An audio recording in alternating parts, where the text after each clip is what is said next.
At eto na nga, ngayong araw nga meron tayong food tripan na naman na pupuntahan at discover natin ngayon. Dahil nga Ramadan Day dito sa Abu Dhabi at napakarami talaga mga food tripan ng mga nagkalat ngayon. At ito pala yung ating pupuntahan. Ito pala yung Spicy and Fresh Restaurant. At dito nga pala natin titikman yung mga nagsasarapan nilang mga food. Ibang klase yung mga pagkain talaga ang matitikman natin dito. Sigurado naman talaga mabubusog ka sa videos natin ngayon. At meron sila ditong Arabic food, Chinese food at Indian food at marami pang iba at siguradong swak talaga sa mga panlasa nating mga kabayan. At bukod nga doon at napakarami nyo pa pwedeng orderin dito sa kanilang restaurant. Sigurado ako sa inyo talagang mapaparami ang kakainin nyo dito sa kanilang restaurant. This one the mixed grill. This one. Okay, hi. Hi. At pagkatapos ngayon, pinaka-chicken nila pag sinawsaw sa mga sauce talaga ay napakasarap talaga niya. At yung serving nga ng mga food nila talaga mag-e-enjoy kayo dahil napakarami talaga na mag-serve.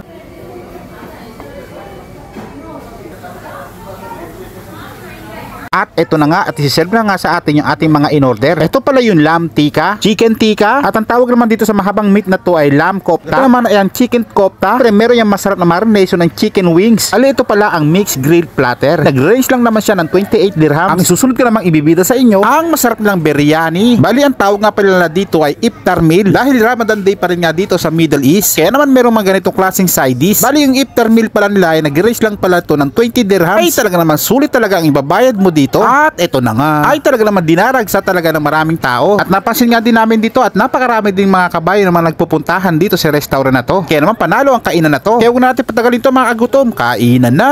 Chicken kofta nga nila rito ay napakasarap at napakalasa. At yung chicken tikka nga nila rito pag natikman nyo talagang solid, napakasarap talaga. At kung hindi nyo pa nga natitikman nitong mga ganitong klase pagkain, nako dayuhin nyo na. Ay sigurado naman talaga mag-e-enjoy kayo sa mga ibang klase ng mga pagkain nila. Ito naman ang tawag dito ay haris. Ito yung matitikman mo ng mga side dish ng mga iftar meal nila. At ito na nga. At kung nagbabalak nga pala kayong pumunta dito, napakadali na palang hanapin ito. Catered nga lang pala sila sa mismong Hamdan Street, Abu Dhabi City. At sa likod nga lang pala sila na mismo ng Al Haliyah Hospital. Okay, sige na, balik na tayo doon ulit sa ating mga kinakain. Bali itong kinakain natin na to, ito kasama naman to sa biryani na in-order natin. At ito na nga. At ito naman yung ibibida namin sa inyo ng biryani na napakasarap naman talaga.